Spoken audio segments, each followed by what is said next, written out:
Maybe we can get one of these guys to take a picture. Of course, Your girl wants to grow up in Plainfield, right? Your dad? I didn't expect to find you in a gay plaid shirt, but That's him.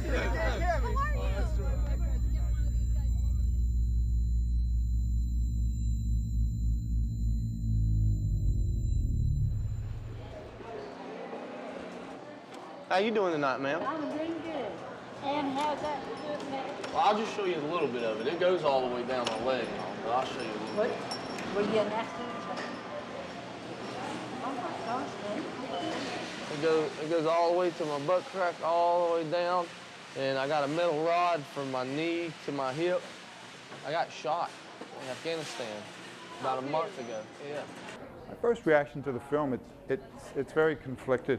You know, seeing young men commit to a war effort, a combat effort, finding the conflicts of what they're trying to do and with the local people who all they want to do is be farmers, and maybe think the conflict being that they're being harassed by other people, and yet our trying to help is a harassment to them too. And so there's no easy answer, if an answer at all, in trying to reach a resolution. I think trying to measure the world by our own standards here in this country doesn't always apply, and maybe is detrimental to what we're really trying to do to help people. The Six String Hero program is a wonderful program. It's helping soldiers, men and women, who come home with trauma and stress issues from their military experiences. As a nation, because we've had these repetitive deployments, we're going to be faced with people who need a lot of help. That's going to cost us in time, and it's going to cost us in dollars. Well, Americans are busy people with a lot of concerns, a lot of problems, but taking time out to help other Americans who are going to need help is a priority. It needs to be a priority. Being able to be in this gentleman's house and actually see what his life is like after the fact. We all watch TV, we all get into the political aspect of it, but there's a human aspect of it. And when we see his interaction with his wife, when we see what his life is on a day-to-day basis, it's really powerful. You know, I mean, we see the struggles that the veterans go through, but there's also a community that's around those people. A lot of times in our organization, the Six String Heroes, we refer to it as kind of like throwing a rock in the lake, and you see all those ripples that come from that. Certainly the vet has struggles, but the people in their immediate family, they're affected too. The one thing that we're very vocal about with our organization is we're neither for the war or against it. We're for the veteran. And at the end of the day, that's what we're doing, is trying to make somebody's life better.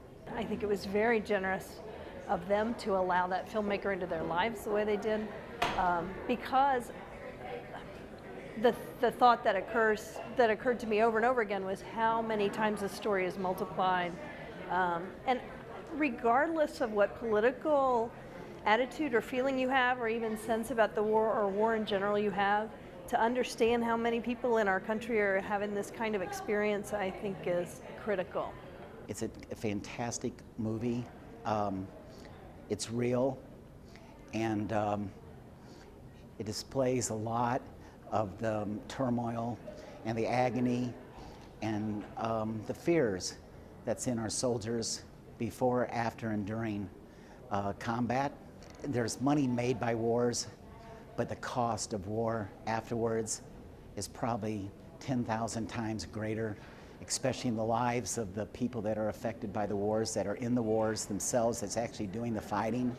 So I'm trying to give back and do everything I can to help those that deserve, earned, and have been promised all these benefits, compensation, and pensions that are available to veterans today. I think this film definitely has value.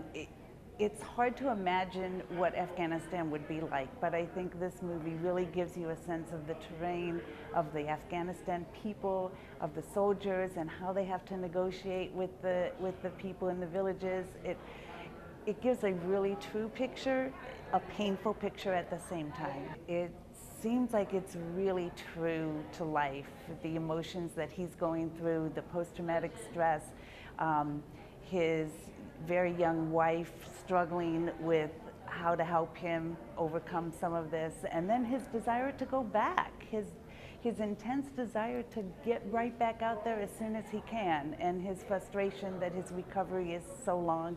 It's very, very powerful. Just talk, just listen. I think listening, you know, to hear what people's experiences are, and to not put a value on anything, but just hear it. Hear the stories.